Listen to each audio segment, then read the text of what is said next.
베개의 목에 묶인 1000조각. 거기엔 충격적인 진실이 적혀 있었습니다. Y그룹 회장. 아버지, 6개월 동안 찾았어요, 아버지. 또 도망가려고 했어요? 몇 번을 말해요, 할아버지!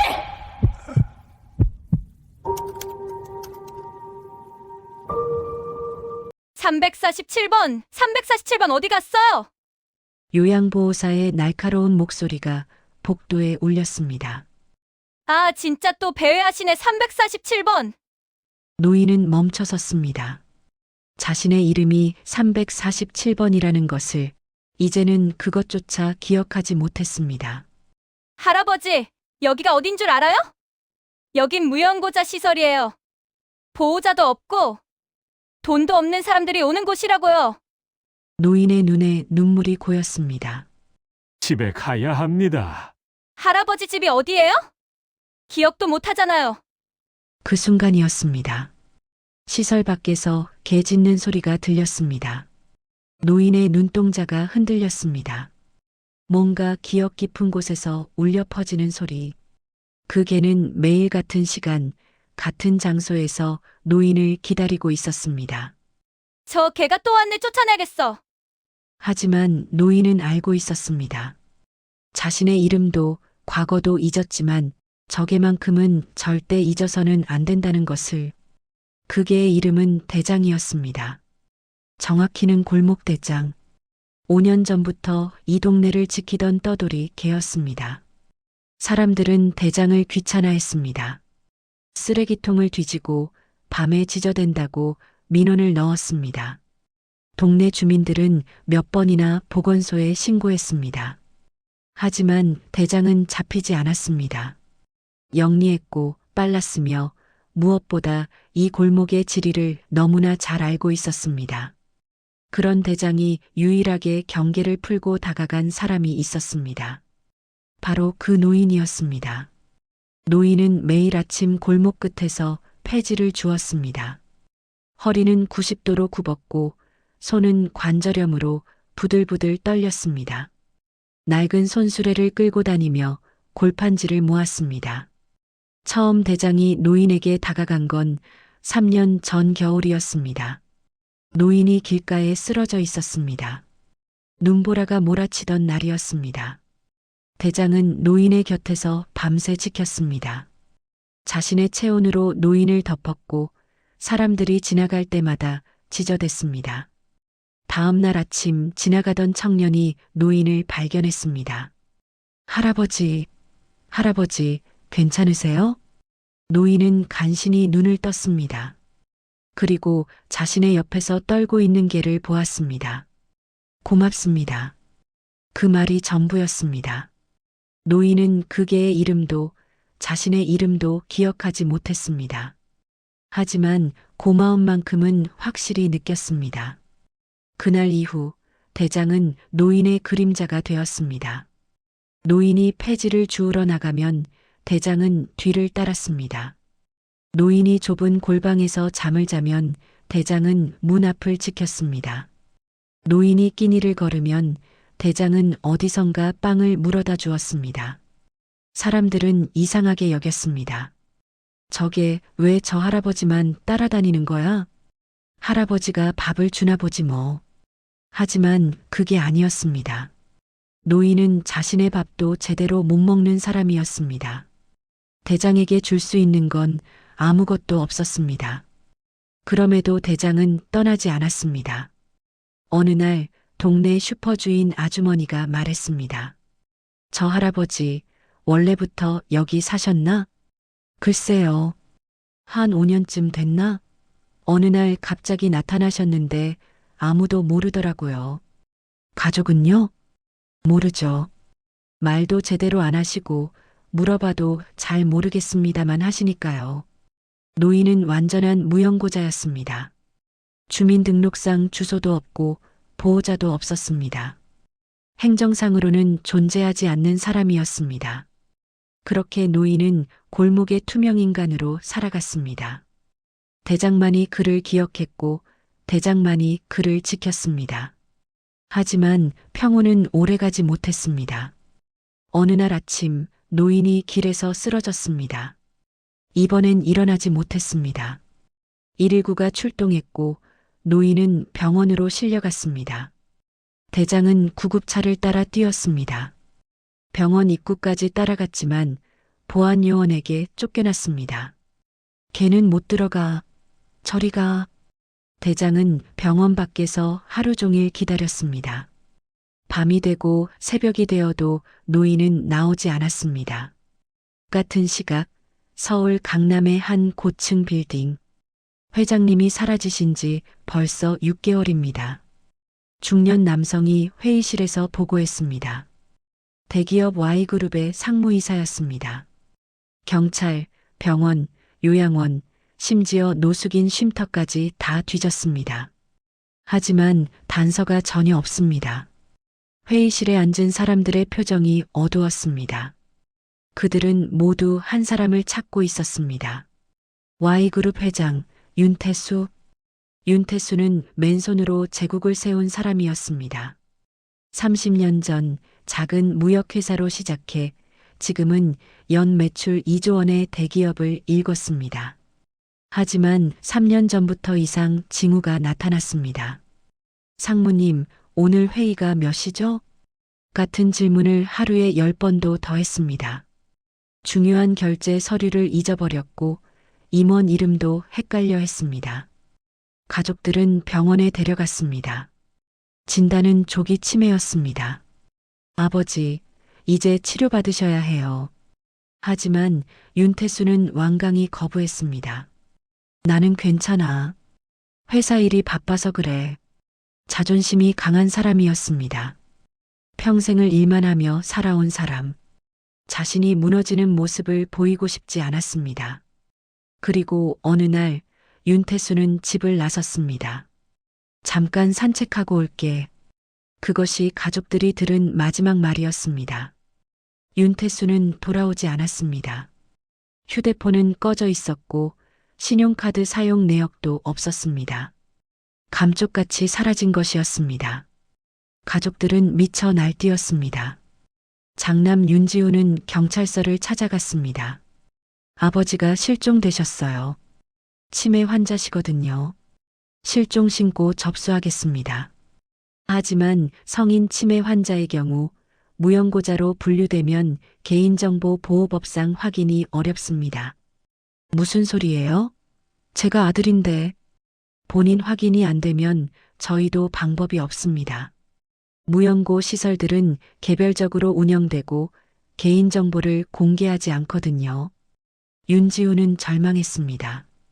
병원도 수십 곳을 돌아다녔습니다. 최근에 무연고 치매 환자 입원하신 분 없나요? 여기는 개인 병원이라 그런 환자는 안 받습니다. 시립병원이나 공공시설을 찾아보세요. 시립병원도 마찬가지였습니다. 무연고자 명단은 공개할 수 없습니다. 보호자 확인이 필요해요. 제가 보호자라니까요. 하지만 환자 본인이 확인을 해줘야 하는데 치매 환자시면 어렵죠. 악순환이었습니다. 아버지는 자신이 누군지 기억하지 못하고 시스템은 아버지를 보호한다는 명목으로 가족에게서 차단했습니다. 6개월이 지났습니다. 그 사이 회사는 흔들리기 시작했습니다. 회장 부재 상태가 길어지자 이사회는 불안해했습니다. 주가는 떨어졌고 거래처들은 의심의 눈초리를 보냈습니다. Y그룹 회장, 정말 실종된 거 맞아? 혹시 횡령 사건 터져서 도망간 거 아니야? 루머가 퍼졌고 회사는 위기에 빠졌습니다. 그 틈을 노린 사람이 있었습니다. 윤태수의 배다른 동생, 윤태진이었습니다. 윤태진은 같은 아버지에게서 태어났지만 어머니가 달랐습니다. 재혼한 아버지의 후처에게서 태어난 아들. 평생을 형의 그림자에서 살았습니다. 형은 회사를 물려받았고 자신은 부회장 자리만 주어졌습니다. 형은 언론의 주목을 받았고 자신은 늘 회장 동생으로만 불렸습니다. 그 서러움은 시간이 지날수록 원한으로 바뀌었습니다. 이제 기회야. 윤태진은 조용히 움직이기 시작했습니다. 윤태진은 이사회에 나섰습니다. 형은 이미 6개월째 실종 상태입니다. 회사를 위해서라도 이제는 결단을 내려야 합니다. 이 사진들이 술렁였습니다. 무슨 말씀이신지. 형을 사망 처리하고 경영권을 제가 맡겠습니다. 회의실이 조용해졌습니다. 장남 윤지훈이 벌떡 일어났습니다. 삼촌, 무슨 말씀을 하시는 겁니까? 아버지는 살아계십니다. 지훈아, 현실을 봐라. 6개월이 지났어. 치매 환자가 혼자 그렇게 오래 살아남을 수 있겠니? 그래도 사망 처리라니요. 회사가 무너지고 있어.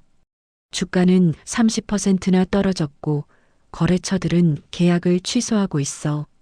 이대로 가다간 Y그룹 전체가 망한다. 윤태진의 목소리에는 절박함이 담겨 있었습니다. 하지만 그 눈빛에는 다른 것이 보였습니다. 기회. 평생 기다려온 기회였습니다. 이 사진 중 몇몇은 윤태진의 손을 들어주었습니다. 부회장님 말씀도 일리가 있습니다. 회사가 먼저입니다. 회장님이 돌아오시면 그때 다시 복귀시키면 되지 않겠습니까? 윤지훈은 고립됐습니다. 법적으로도 묘했습니다. 실종 선고는 보통 5년이 지나야 가능했지만 특별한 경우 단축할 수 있었습니다. 윤태진은 변호사를 통해 그 길을 찾고 있었습니다. 치매로 의사 능력을 상실한 상태에서 실종됐으니 특별 실종으로 인정받을 수 있습니다. 윤지훈은 밤잠을 설쳤습니다. 아버지 어디 계세요? 아내가 옆에서 위로했습니다. 당신 너무 자책하지 마요. 당신 잘못이 아니에요. 내가 그날 아버지를 더 잘 챙겼어야 했어. 산책 나가신다고 할 때 따라갔어야 했어. 누가 알았겠어요. 아버지가 그렇게 안 돌아오실 줄.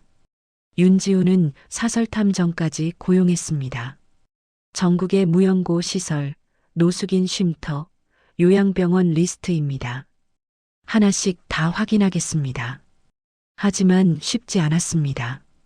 개인정보보호법은 높은 벽이었습니다. 무연고자로 분류된 순간 그들은 시스템 밖의 사람이 되었습니다. 같은 시각 외곽의 한 무연고자 시설, 노인은 침대에 누워 있었습니다. 번호표가 가슴에 붙어 있었습니다. 347번. 이름이 아니었습니다. 그는 더 이상 윤태수가 아니었습니다. 요양보호사가 식판을 들고 들어왔습니다. 할아버지, 밥 드세요. 노인은 손을 들지 못했습니다. 기력이 없었습니다. 에이, 또 안 드시네. 이러다 튜브 달아야겠어요. 요양보호사는 한숨을 쉬며 나갔습니다. 노인의 눈에서 눈물이 흘러내렸습니다. 집에 가야 합니다. 하지만 집이 어딘지 기억나지 않았습니다. 자신이 누구인지도 몰랐습니다. 다만 한 가지는 확실했습니다.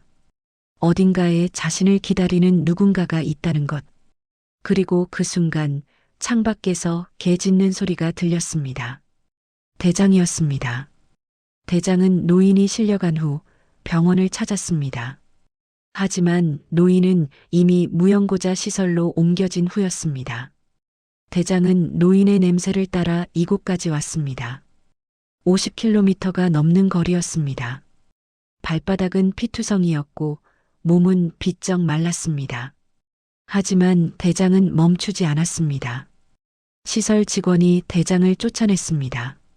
저게 또 왔네. 보안 아저씨, 저게 좀 쫓아내주세요. 하지만 대장은 떠나지 않았습니다. 시설 담벼락 아래에서 밤을 새웠습니다. 노인은 침대에 누워 창밖을 바라봤습니다. 어둠 속에서 개의 눈빛이 반짝였습니다. 기다리고 있구나. 노인은 알았습니다. 저 개가 자신을 기억하고 있다는 것을. 자신은 모든 것을 잊었지만 누군가는 자신을 기억하고 있었습니다. 무연고자 시설의 아침은 번호로 시작되었습니다. 301번, 302번, 303번, 347번. 요양보호사가 출석을 불렀습니다. 대답이 없으면 방으로 직접 찾아갔습니다. 노인은 침대 옆에 쓰러져 있었습니다. 화장실에 가려다 넘어진 것이었습니다.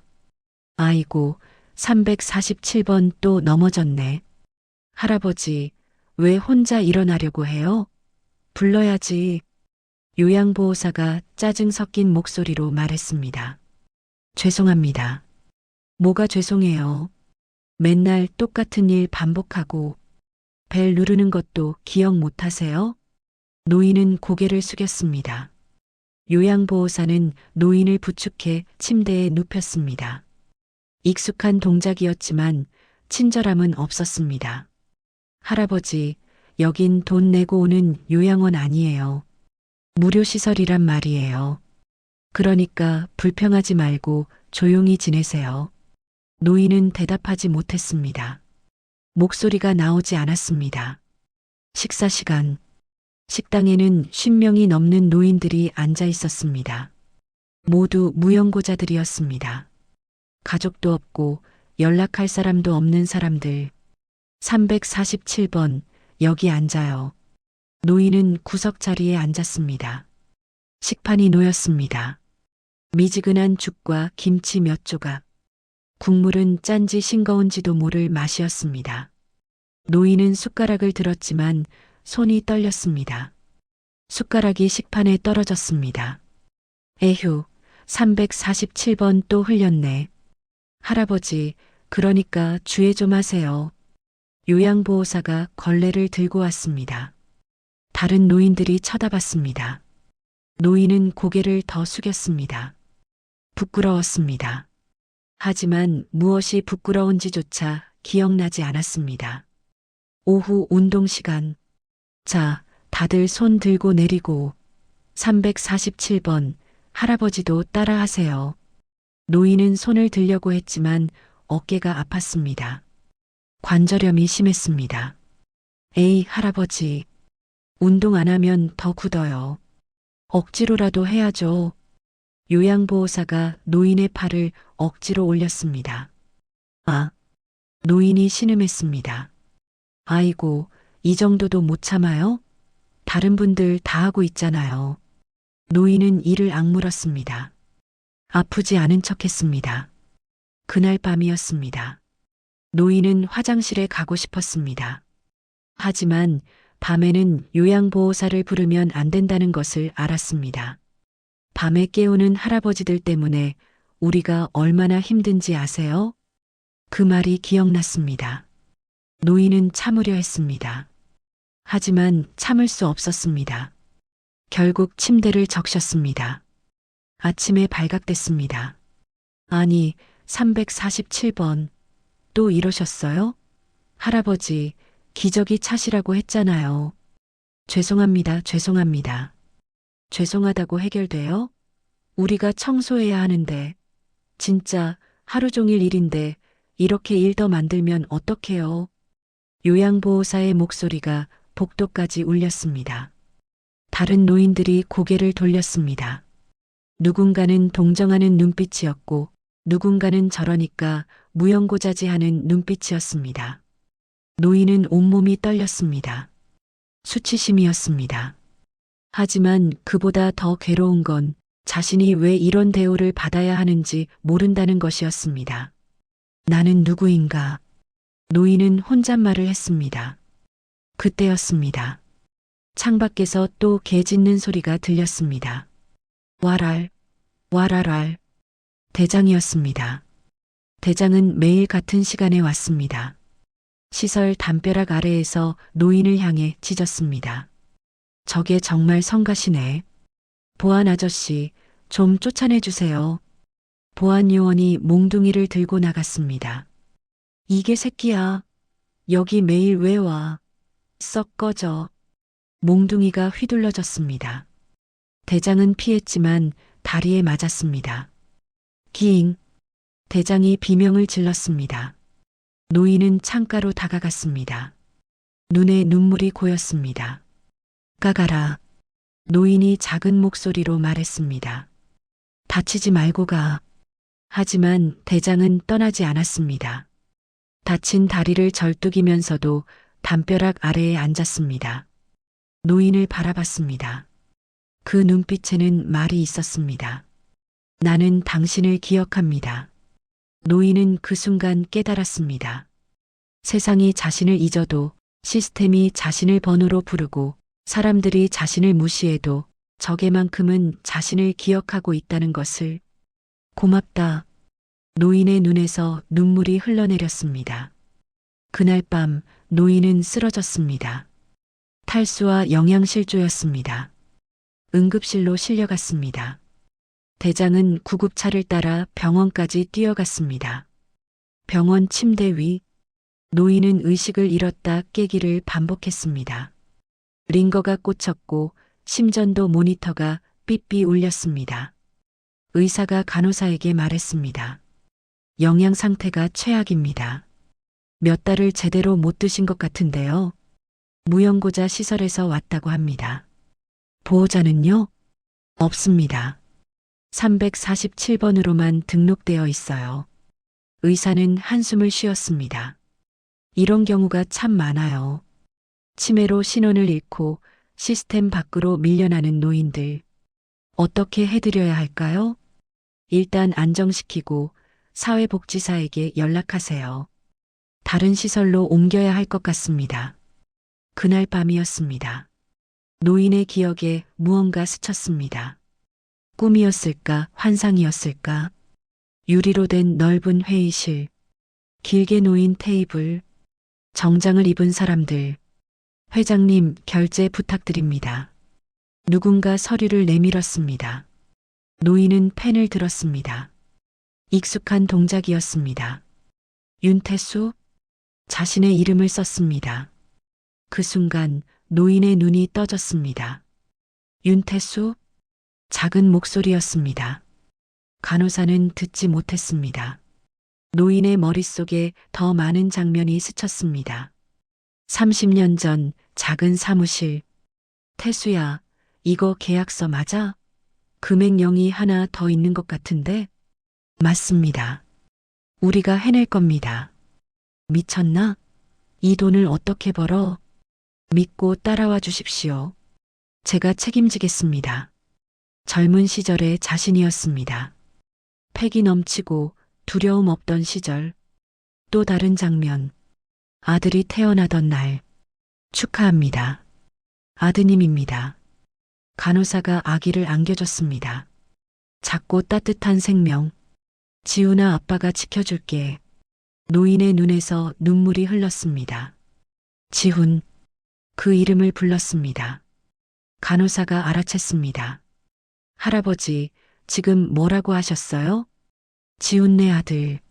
아드님이 계세요? 이름이 뭐예요? 하지만 노인은 다시 의식을 잃었습니다. 간호사는 차트에 기록했습니다. 환자가 지훈이라는 이름을 언급함. 가족일 가능성. 하지만 그 정보는 차트 속에 묻혔습니다. 누구도 확인하지 않았습니다. 다음 날 아침, 노인은 다시 눈을 떴습니다. 창밖이 보였습니다. 병원 주차장 구석에 대장이 앉아 있었습니다. 밤새 그곳에서 기다린 것이었습니다. 노인은 창문을 두드렸습니다. 똑똑. 대장이 고개를 들었습니다. 노인과 눈이 마주쳤습니다. 대장이 꼬리를 흔들었습니다. 노인은 웃었습니다. 오랜만에 웃었습니다. 너는 나를 기억하는구나. 그 순간이었습니다. 또 다른 기억이 떠올랐습니다. 30년 전 회사 창립 기념일. 직원들이 모여 있었습니다. 케이크가 놓였고 샴페인이 터졌습니다. 회장님, 한 말씀 부탁드립니다. 노인은 아니, 젊은 윤태수는 마이크를 잡았습니다. 여러분, 고맙습니다. 우리는 함께 여기까지 왔습니다. 앞으로도 함께 갑시다. 끝까지. 직원들이 박수를 쳤습니다. 회장님 만세. 그때 누군가 강아지를 안고 들어왔습니다. 회장님, 선물입니다. 회사 마스코트로 키우시라고요. 작은 강아지였습니다. 갈색 털에 까만 눈. 윤태수는 강아지를 안았습니다. 이름은 뭐로 할까? 대장이요. 우리 회사 대장이니까. 좋아. 대장이다. 강아지는 윤태수의 손을 핥았습니다. 노인은 병상에서 눈을 크게 떴습니다. 대장, 그 이름을 기억했습니다. 내게 대장. 하지만 그게 전부였습니다. 더 이상은 떠오르지 않았습니다. 왜 자신이 여기 있는지, 왜 가족이 없는지, 왜 347번이라고 불리는지 알 수 없었습니다. 다만 확실한 건 저 개가 자신의 과거와 연결되어 있다는 것. 노인은 간호사를 불렀습니다. 저 개를. 예. 무슨 개요? 창밖 저게 4개입니다. 간호사는 창밖을 봤습니다. 떠돌이개 한 마리가 주차장에 앉아 있었습니다. 할아버지, 저건 그냥 떠돌이 개예요. 아닙니다. 4개입니다, 대장. 간호사는 고개를 가로저었습니다. 할아버지, 치매 때문에 헷갈리시는 거예요. 무연고자시잖아요. 개를 키우실 리가 없어요. 하지만 노인은 고집했습니다. 4개입니다. 대장입니다. 사회복지사 김민지는 347번 노인의 케이스를 맡았습니다. 영양실조에 탈수, 관절염 상태가 안 좋네요. 차트를 보며 한숨을 쉬었습니다. 보호자가 없으면 다시 무연고자 시설로 보내야 하는데 그때 간호사가 말했습니다. 그런데 복지사님, 이상한 게 있어요. 뭔데요? 할아버지가 자꾸 개 얘기를 하세요. 자기 개라고 이름이 대장이래요. 치매 환자들이 그런 말 많이 하죠. 환상이에요. 그런데 진짜 개가 있어요. 병원 주차장에 떠돌이 개가 며칠째 앉아 있거든요. 김민지는 창밖을 봤습니다. 떠돌이 개 한 마리가 보였습니다. 말라 있고 다리를 절뚝이고 있었습니다. 저 개가요? 네. 할아버지가 입원하신 날부터 계속 저기 있어요. 쫓아내도 돌아오고. 김민지는 이상하다고 생각했습니다. 개가 사람을 기다린다고? 호기심이 생겼습니다. 김민지는 밖으로 나갔습니다. 개에게 다가갔습니다. 얘야, 이리 와. 대장은 경계했습니다. 하지만 도망가지 않았습니다. 김민지는 조심스럽게 다가갔습니다. 개의 목을 봤습니다. 목걸이는 없었습니다. 하지만 목에 무언가 묶여 있었습니다. 낡은 천 조각이었습니다. 김민지는 천을 풀었습니다. 대장은 가만히 있었습니다. 천을 펼쳤습니다. 거기에 희미한 글씨가 적혀 있었습니다. 대장, Y그룹 회장 윤태수. 그 아래 전화번호가 적혀 있었습니다. 김민지의 심장이 뛰었습니다. Y그룹? 회장? 믿을 수 없었습니다. 하지만 전화번호는 실제했습니다. 김민지는 휴대폰을 꺼냈습니다. 손이 떨렸습니다. 전화를 걸었습니다. 뚜루루루. Y그룹입니다. 저 실례지만 윤태수 회장님과 연락할 수 있을까요? 무슨 일이시죠? 저는 사회복지사인데요. 혹시 윤태수라는 분 아십니까? 전화 너머가 조용해졌습니다. 지금 어디시죠? 성남시 제국병원입니다. 바로 가겠습니다. 전화가 끊겼습니다. 30분 후 고급 세단 2대가 병원 앞에 멈췄습니다. 장남 윤지훈이 뛰어내렸습니다. 뒤에서 아내와 비서들이 따라왔습니다. 복지사님 어디 계세요? 김민지가 로비로 나왔습니다. 저예요. 아버지, 우리 아버지 맞습니까? 확인이 필요합니다. 이쪽으로 오세요. 병실로 향했습니다. 문이 열렸습니다. 침대에 노인이 누워 있었습니다. 머리는 하얗고 얼굴은 주름투성이었습니다. 윤지훈은 멈춰 섰습니다. 아버지, 노인은 눈을 떴습니다.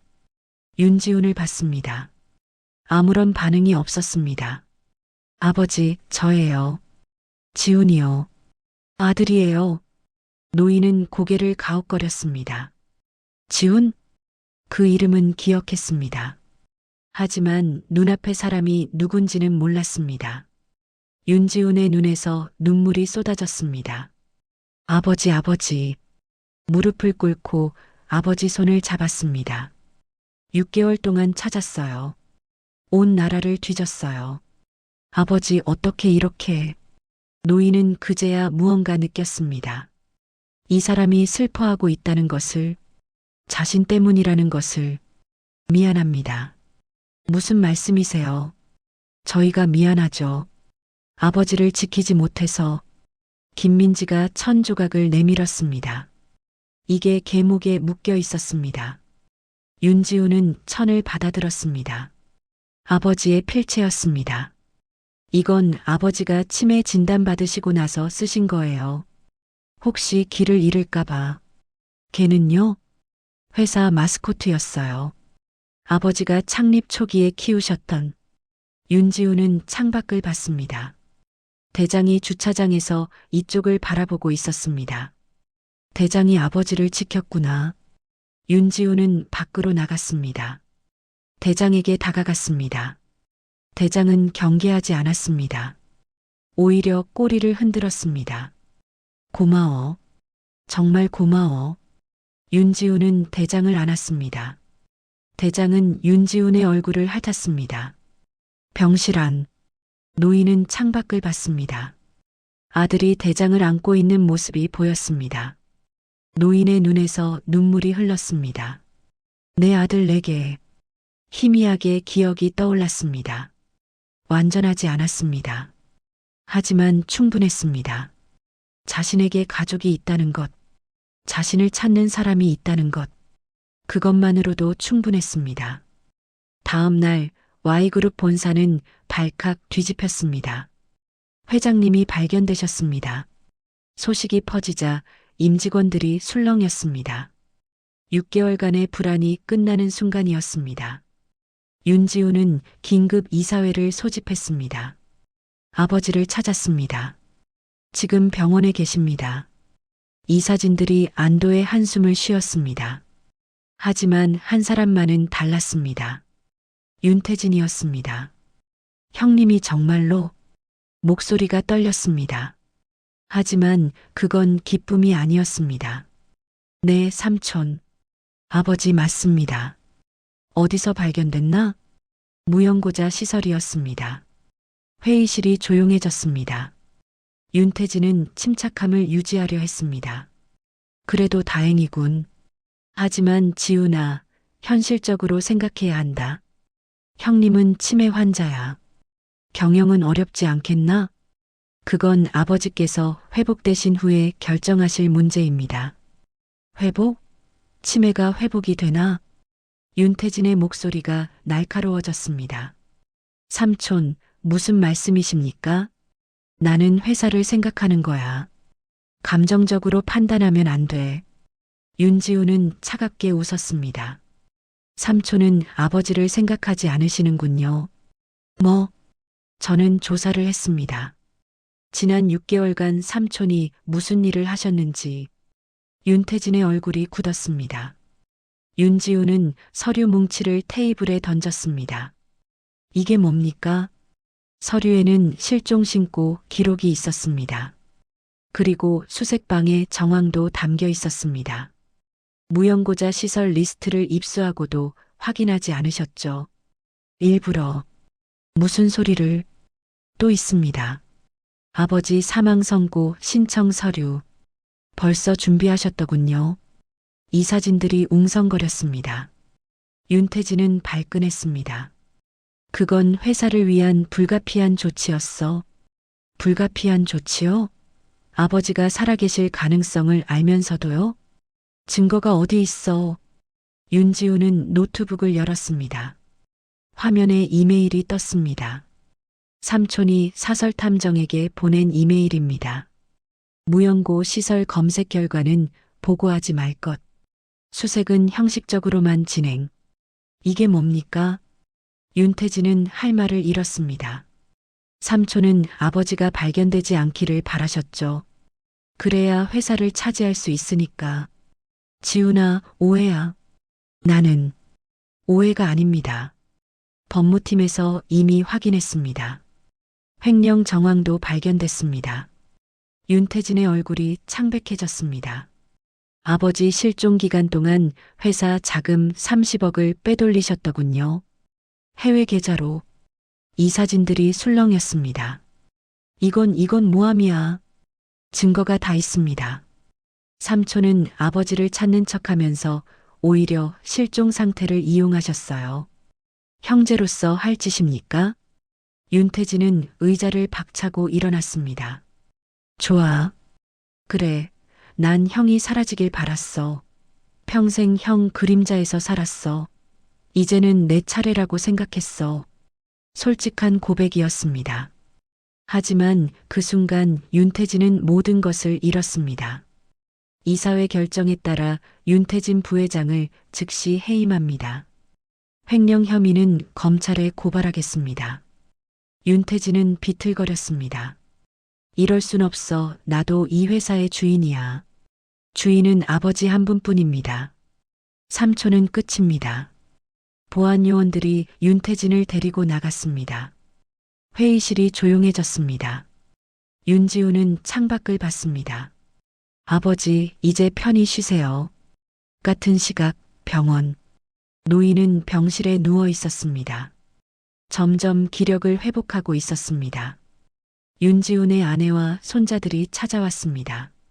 할아버지, 어린 손주가 침대로 뛰어왔습니다. 노인은 손주를 보고 미소 지었습니다. 누군지는 기억나지 않았습니다. 하지만 따뜻했습니다. 할아버지, 우리 할아버지 맞죠? 글쎄 잘 모르겠구나. 손주는 울먹였습니다. 할아버지가 저 기억 못하세요?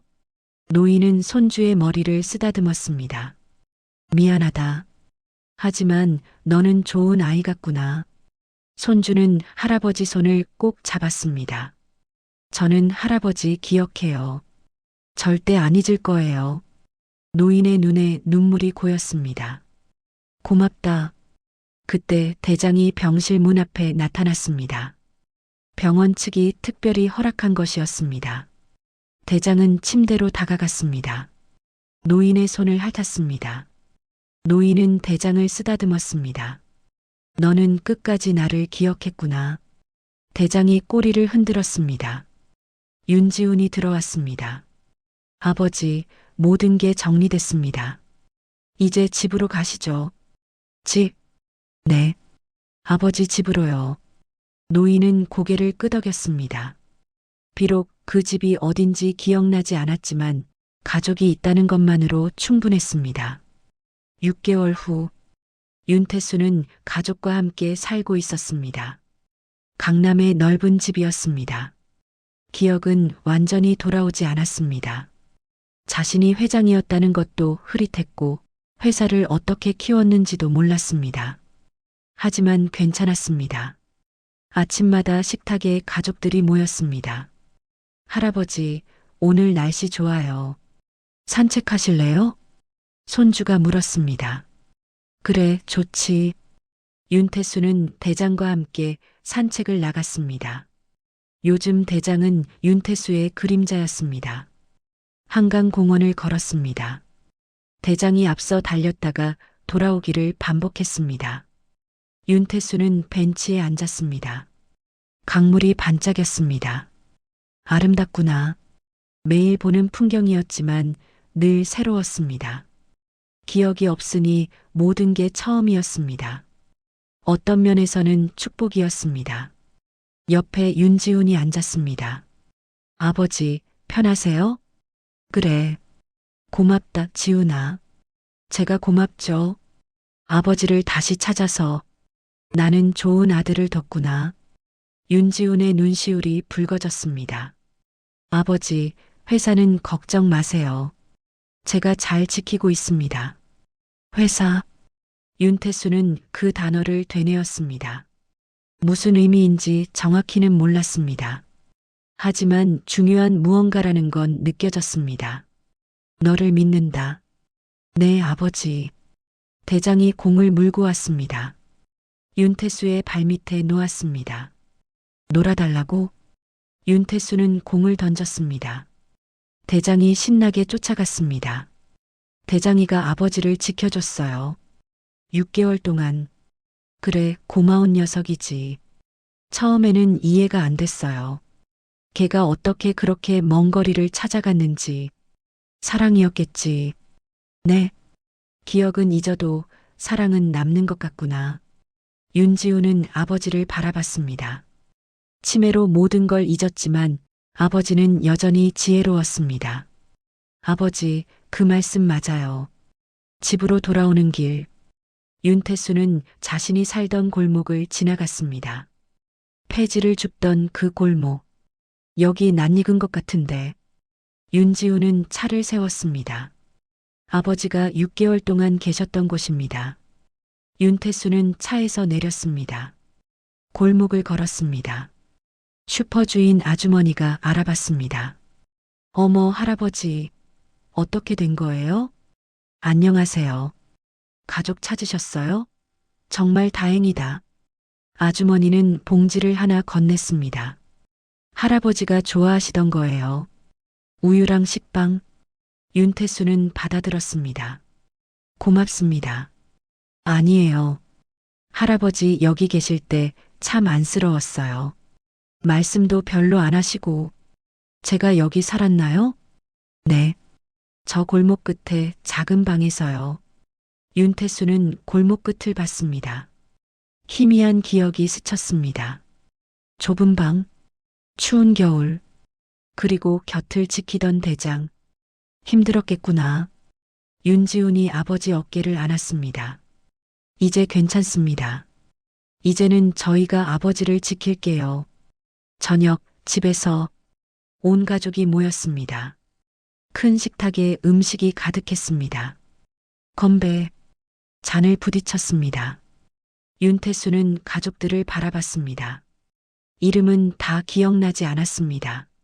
하지만 사랑은 느껴졌습니다. 식사 후 윤태수는 서재에 앉았습니다. 벽에는 사진들이 걸려 있었습니다. 젊은 시절의 자신, 회사 창립 기념일, 아들의 결혼식, 손주들의 사진, 낯설었지만 따뜻했습니다.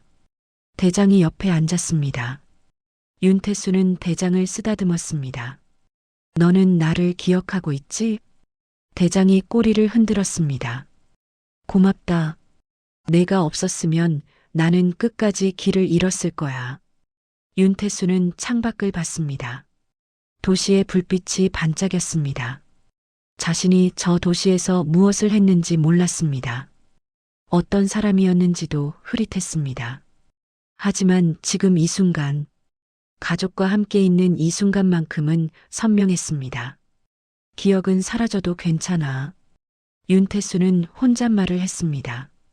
사랑이 남아있으니까. 대장이 윤태수의 손을 핥았습니다. 마치 대답하는 것처럼. 맞아요.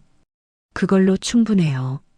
1년 후, Y그룹은 윤지훈의 경영 아래 안정을 되찾았습니다. 윤태수는 명예회장으로 추대되었지만 실질적인 경영에는 참여하지 않았습니다. 그는 가족과 함께 조용히 살았습니다. 어느 날 윤태수는 무연고자 시설을 찾았습니다. 자신이 있던 그곳, 시설장이 반겼습니다. 회장님, 어떻게 오셨어요? 기부하러 왔습니다. 윤태수는 수표를 건넸습니다. 무연고 어르신들을 위해 써주세요. 감사합니다. 정말 감사합니다. 그리고 윤태수는 또 다른 봉투를 건넸습니다. 요양보호사분들 처우 개선에도 써주세요. 힘든 일 하시는 분들이니까요. 시설장은 눈물을 글썽였습니다. 회장님 여기 계셨을 때 많이 힘드셨죠? 아니요. 덕분에 배웠습니다. 뭐요? 진짜 소중한 게 뭔지요. 윤태수는 시설을 나왔습니다. 대장이 옆에서 걸었습니다. 차에 오르며 윤태수는 하늘을 봤습니다. 기억은 사라져도 사랑은 남는구나. 그 말을 되뇌었습니다. 긴 이야기를 들어주셔서 감사합니다. 우리는 모두 언젠가 무언가를 잃을 수 있습니다. 기억을, 지위를, 돈을. 하지만 진정으로 소중한 것은 잃어버리지 않습니다. 사랑하는 사람들, 우리를 기억해주는 존재들, 끝까지 곁을 지켜주는 이들, 그것들은 기억보다 깊은 곳에 남습니다. 혹시 지금 힘든 시간을 보내고 계신가요? 가족과의 갈등으로 괴로우신가요? 기억하세요. 어둠이 깊을수록 빛은 더 선명합니다. 절망의 끝에서도 누군가는 당신을 기억하고 있습니다. 누군가는 당신을 찾고 있습니다. 포기하지 마세요. 당신은 혼자가 아닙니다. 오늘도 수고 많으셨습니다. 내일은 더 나은 날이 올 겁니다. 함께 희망을 품고 살아가요. 감사합니다.